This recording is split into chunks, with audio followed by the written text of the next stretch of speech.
Bagaimana jadinya jika seorang gadis SMA biasa yang kelihatannya lugu dan pendiam ternyata memiliki kekuatan yang sangat mengerikan? Dan inilah yang terjadi pada film The Witch. Film yang dirilis pada tahun 2018 ini menceritakan sekelompok ilmuwan yang melakukan eksperimen gila terhadap para bocah-bocah untuk menciptakan ras manusia berkekuatan super. Namun dalam eksperimen itu mereka membuat kesalahan karena telah menciptakan salah satu manusia mutan yang memiliki kekuatan yang sangat-sangat mengerikan dan hampir mendekati kesempurnaan. Seperti apa kisah selengkapnya? Gak suka basa-basi? Stop membandingkan diri Anda dengan orang lain. Kita langsung saja ke alur ceritanya. Hayu, meluncur!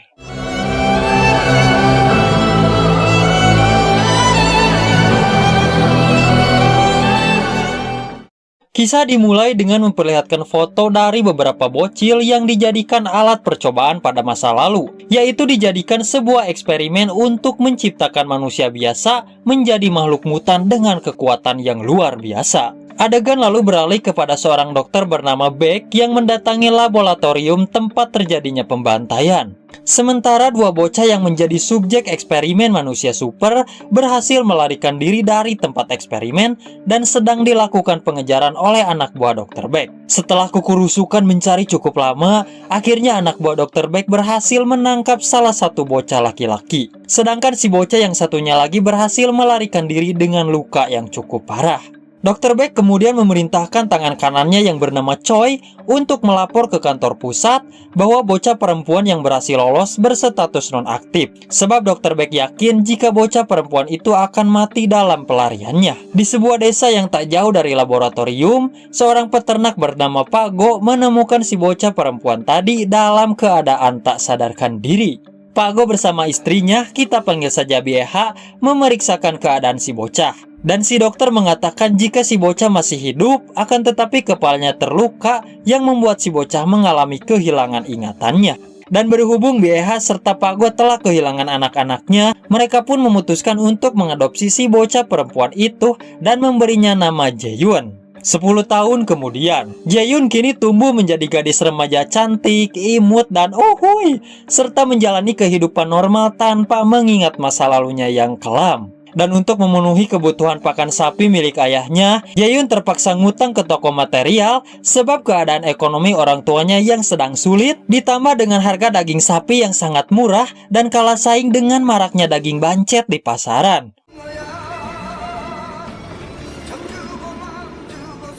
Sesampainya di rumah, Jae-yoon langsung memberikan pakan sapi kepada sang ayah. Setelah itu, ia pergi menemui sang ibu yang tengah sakit di kamarnya, di mana Jae-yoon menyadari jika akhir-akhir ini sang ibu mulai menunjukkan gejala penyakit Alzheimer alias tanda-tanda kepikunan. Bukan hanya itu, Jae-yoon sendiri kerap mengalami sakit kepala sebelah yang cukup parah, namun hanya terjadi beberapa saat saja. Jae-yoon kemudian mulai searching mencari tahu mengenai penyakit yang diderita oleh ibunya, berharap dia bisa menyembuhkannya. Keesokan harinya, Jae-yoon berangkat ke sekolah bersama temannya yang bernama Myung-hae. Di perjalanan, Myung-hae menyarankan Jae-yoon untuk mengikuti ajang pencarian bakat yang nominal hadiahnya cukup besar. Jae-yoon pun langsung tertarik untuk mengikuti kompetisi itu sebab jika dia bisa menang, maka hadiahnya dapat digunakan untuk membiayai pengobatan sang ibu. Singkat waktu, Jae-yoon pun mulai mengikuti babak seleksi. Dengan suaranya yang cukup nyaring, Jae-yoon akhirnya berhasil lolos ke babak penyisihan. Bukan hanya itu, Jae-yoon juga menunjukkan bakat lainnya yaitu sebuah sulap sihir, walaupun kita belum mengetahui seperti apa sulap yang dia lakukan. Saat berada di rumah, Jae-yoon dan Myung-hae memperlihatkan tayangan ulang saat dirinya audisi kepada orang tuanya. Namun ketika Jae-yoon menunjukkan bakat sihirnya, hal itu justru membuat kedua orang tua Jae-yoon merasa hariwang dan takut akan banyak orang yang mengincarnya. Di saat yang sama, mereka mendapat panggilan dari orang misterius yang lagi-lagi membuat kedua orang tua Jae-yoon semakin panik. Namun Jae-yoon berusaha meyakinkan kedua orang tuanya jika everything is gonna be okay, alias semua akan baik-baik saja. Dan ternyata benar, tangan kanan Dr. Beck yaitu Choi diam-diam mengawasi rumah Jae-yoon dari jauh sejak mengetahui jika Jae-yoon telah viral. Pagi harinya, Jaehyun dan Myung-hae pergi ke kota Seoul untuk mengikuti audisi tahap berikutnya. Saat keduanya asik makan endogulub sambil berbincang, tiba-tiba seorang pria bernama Nobleman ikut nimbrung pembicaraan mereka. Dia juga mengaku kenal dengan Jaehyun. Bahkan si Nobleman terkejut saat tahu bahwa Jaehyun mempunyai nama panggilan. Sedangkan pada masa lalu mereka hanya dipanggil berdasarkan urutan nomor. Dimana di sini kita tahu bahwa Nobleman merupakan subjek eksperimen sama seperti Jaehyun. Namun karena Jaehyun yang memiliki riwayat hilang ingatan, dia sama sekali tidak kenal dengan Nobleman, serta masih tidak mengerti dengan apa yang dibicarakan oleh Nobleman. Nobleman pun seketika langsung melayangkan kokotnya seolah akan menampar pipi mulus Jaehyun. Yang tentunya hal itu seketika membuat Jaehyun kaget sambil menangis. Dengan watadosnya si Nobleman lalu pergi sambil berkata, jika kita akan bertemu lagi. Sesampainya di Seoul, Jaehyun ditemani Myung-hae mulai melanjutkan babak audisi. Dengan lagu runtahnya, Jaehyun berhasil melaju ke perempat final karena mendapat suara terbanyak dari juri dan penonton.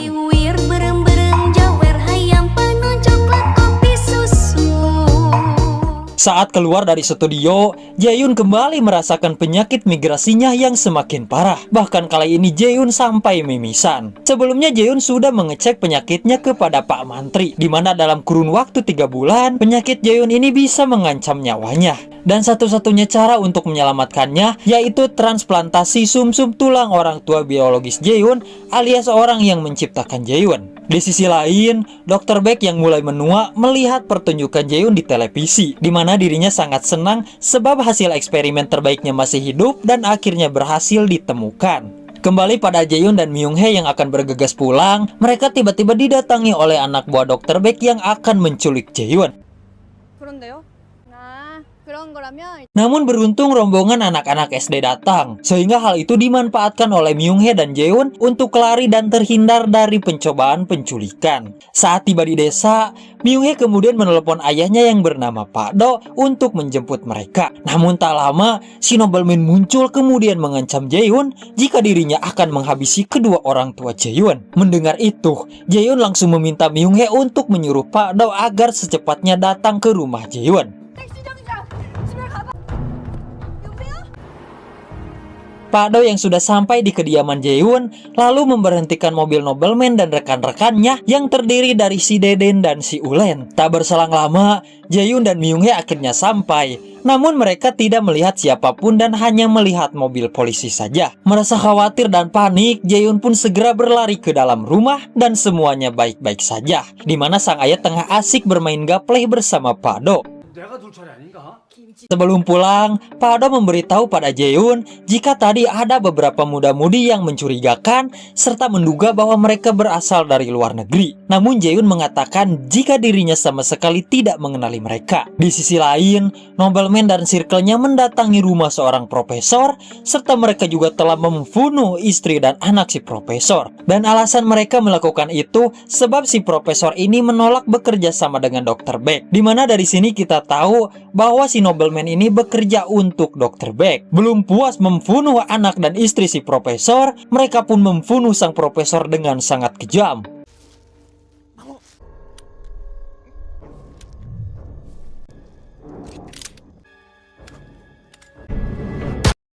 Sebelum mereka pergi, mereka membakar tempat tersebut untuk menghilangkan jejak mereka. Keesokan harinya, Choi menemui Dr. Baek di sebuah restoran, di mana Dr. Baek meminta Choi untuk ambil cuti dari pekerjaannya dan meminta untuk jangan ikut campur terhadap urusannya. Sebenarnya Choi tidak berkenan dengan permintaan dari Dr. Baek. Namun karena Dr. Baek adalah bosnya, ia mau tak mau harus mematuhinya. Mereka juga tak luput membahas monster ciptaan Dr. Baek yaitu Jaehyun, di mana Choi meminta Dr. Baek untuk melenyapkan Jaehyun. Akan tetapi Dr. Baek menolak usulan tersebut. Setelah itu, Choi kemudian menemui seorang profesor bernama Lee yang bisa membantunya menyembuhkan penyakitnya.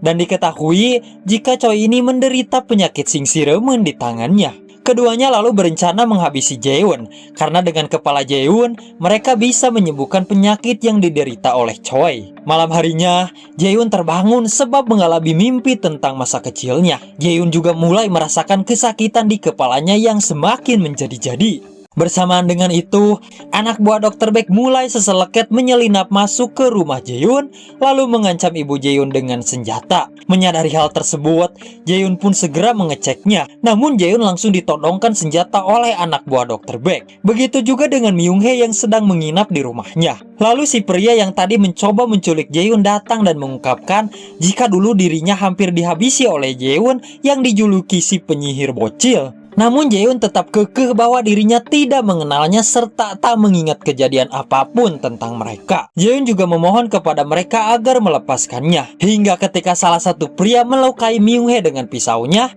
siapa sangka Jaehyun yang terlihat lugu dan imut ternyata dengan mudah mampu menghabisi semua anak buah Dr. Baek dalam hitungan detik.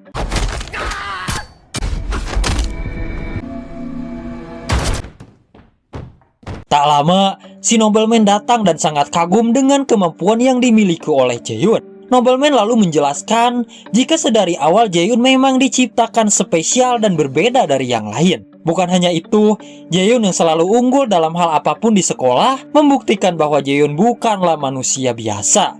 Jaehyun akhirnya mengingat sedikit masa lalunya saat nobleman menunjukkan bekas luka di dahinya yang diklaim adalah ulah dari Jaehyun. Dan untuk memulihkan semua ingatannya, Jaehyun harus ikut dengannya. Karena jika tidak, si nobleman tak segan-segan menghabisi orang-orang terdekat Jaehyun. Tak punya pilihan lain, Jaehyun pun terpaksa ikut si nobleman dan meminta Myung-hae untuk menjaga orang tuanya yang sedang pingsan. Di perjalanan, nobleman membahas tentang Jaehyun yang diduga sengaja memilih orang tua angkat yang sempurna. Sebab sebelumnya orang tua angkat Jaehyun pernah kehilangan anak dan cucunya dalam sebuah kecelakaan. Nobleman pun mengetahui jika semua itu direncanakan sangat matang oleh Jaehyun, sebab dahulu mereka selalu mencari informasi tentang siapakah yang akan mereka pilih sebagai orang tua angkatnya. Setibanya di laboratorium, mereka langsung membawa Jaehyun ke ruang interogasi lalu mengikatnya di atas kursi. Di mana Dr. Baek yang sudah berada di sana sangat terlihat senang sekali tatkala melihat Jaehyun, manusia hasil eksperimen terbaiknya telah kembali. Di tempat berbeda, Choi mengumpulkan pembunuh bayaran untuk memburu Jaehyun. Namun ketika Choi menelepon Dr. Baek malah mengabaikan panggilan telepon dari Choi yang tentunya membuat Choi marah dan memutuskan memutar arah untuk menemui Dr. Baek. Hingga saat ini Jaehyun masih belum mengingat kejadian apapun yang menimpanya saat dia masih kecil. Dan untuk mengembalikan ingatan Jaehyun, Dr. Baek memerintahkan anak buahnya untuk menyuntikkan sebuah serum padanya. Dan dari sini terkuak bahwa Jaehyun adalah salah satu subjek eksperimen otak yang dilakukan oleh Dr. Baek. Lalu Dr. Baek mengungkapkan bahwa dirinya adalah dokter spesialis otak terbaik di dunia. Dan Jaehyun adalah satu-satunya hasil eksperimen genetik terbaik yang pernah ia buat. Di mana di awal film, para profesor dan para petinggi lainnya mencoba memusnahkan semua anak-anak hasil eksperimen. Karena walaupun mereka sukses dengan eksperimen tersebut, mereka juga takut jika anak-anak itu tidak bisa dikendalikan. Jadi mereka menyuruh Dr. Baek untuk menonaktifkan anak-anak hasil eksperimen. Akan tetapi saat proses penonaktifan berlangsung, tidak ada yang bisa menghentikan Jaehyun karena kemampuan spesialnya yang setara dengan Uchiha Madara. Jadi Dr. Baek membiarkannya begitu saja, sebab sakit kepala yang diderita Jaehyun lama-kelamaan akan menewaskannya jika tidak diobati dengan benar. Dr. Baek lalu memerintahkan bawahannya untuk menyuntikkan serum biru kepada Jaehyun yang akan menghentikan sakitnya selama 1 bulan. Sehingga pada bulan berikutnya Jaehyun akan kembali merasakan rasa sakit yang lebih parah jika tidak mendapatkan suntikan serum biru. Dan hal itu membuat Jaehyun tidak bisa jauh-jauh dari Dr. Baek sebab hanya Dr. Baek yang mempunyai serum penghilang rasa sakit itu. Dan ketika serum itu telah disuntik di luar Naila dan di luar prediksi BMKG, sebuah plot twist terungkap di mana selama ini Jaehyun tidak sama sekali kehilangan ingatan. Dia selalu mengingat apa yang terjadi pada masa lalu dan semua kejadian yang pernah ia lalui. Di mana saat Jaehyun didiagnosa oleh Pak Mantri bahwa hidupnya tidak akan lama lagi, dirinya sengaja mengikuti audisi untuk menarik perhatian mereka agar dibawa kepada sang penciptanya yaitu Dr. Baek. Sebab Jaehyun yakin kalau Dr. Baek sudah memiliki obatnya. Jaehyun dengan sat menghabisi semua anak buah Dr. Baek.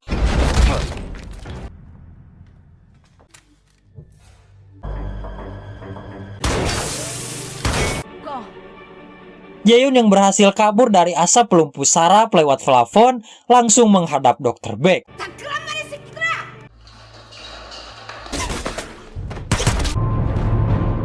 Saat menodongkan pistol ke arahnya, Jaehyun lalu mengungkapkan bahwa dirinya sama sekali tidak pernah melupakan kejadian di hari di mana dirinya akan dimusnahkan. Jaehyun kemudian menembak kaki Dr. Baek dan memaksanya untuk memberitahu di mana serum biru itu disimpan. Sementara si nobleman yang merasa dikelabui oleh Jaehyun, ia pun segera pergi menuju ruangan tempat Jaehyun berada. Tak lama, Choi dan pasukannya datang dan seketika langsung membredel nobleman dan circle-nya.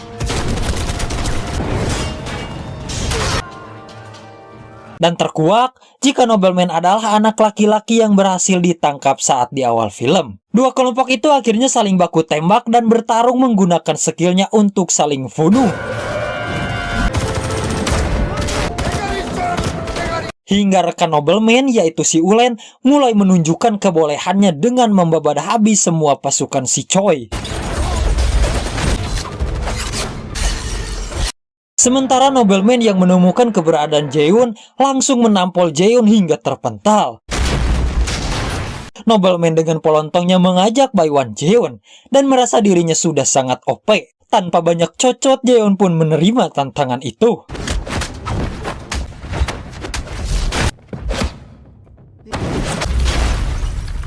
Di saat yang sama, Dr. Baek berusaha melarikan diri. Akan tetapi Jaehyun berhasil mencegahnya dengan menembak kembali kaki Dr. Baek. Jaehyun pun kembali melanjutkan pertarungannya dengan nobleman. Nobleman berhasil menghindari tembakan membredel dari Jaehyun. Namun karena Jaehyun sangat kuat melebihi Ultraman, dia pun berhasil membuat nobleman rungkad tak berdaya. Saat nobleman akan dihabisi, Choi lalu datang dan langsung menembak Jaehyun. Dr. Baek mengira jika Choi akan menolongnya, namun ya, Choi justru malah membunuh Dr. Baek terlebih dahulu sebab selalu mengabaikan perkataannya. Setelah itu si Ulen datang untuk menghabisi Choi, namun Choi dengan skill bertarungnya mampu membuat si Ulen pingsan. Akan tetapi Choi dibuat ngegebeg tatkala Jaehyun berada di belakangnya dan si Choi pun akhirnya mokat digulai oleh Jaehyun. Si nobleman yang heras hulu masih ingin Baekwan dengan Jaehyun dan dia berjanji apabila Jaehyun bisa mengalahkannya, maka dia akan memberitahu di mana serum biru itu disimpan. Akan tetapi si Ulen ternyata masih hidup dan bersiap untuk menikam Jaehyun. Namun Jaehyun dapat membunuh si Ulen dengan mudah sambil berkata, "Tai, lu ngeremehin gua." Kemudian Jaehyun langsung menghabisi nobleman. Setelah nobleman dikalahkan, Jaehyun akhirnya berhasil mengambil serum yang tersisa.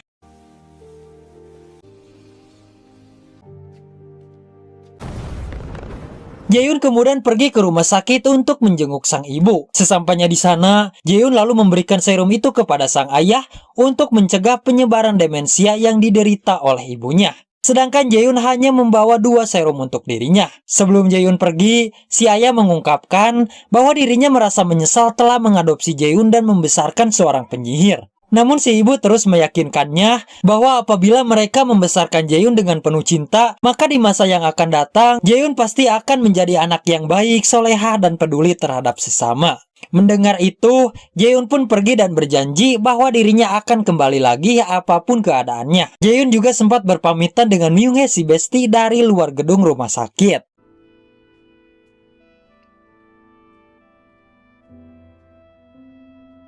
3 bulan kemudian, Jaehyun secara misterius kini berada di kediaman seorang wanita, yang ternyata wanita itu adalah kembaran dari Dr. Baek. Dan kedatangan Jaehyun ke sana yaitu untuk dibuatkan sebuah serum biru yang memiliki ketahanan yang lebih lama.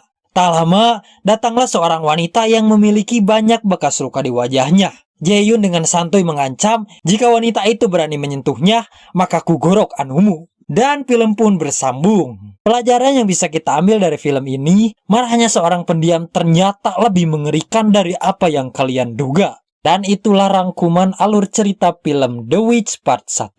Saya beserta seluruh tim jajaran direksi yang bertugas mengucapkan undur diri dari hadapan Anda and see you on the next video.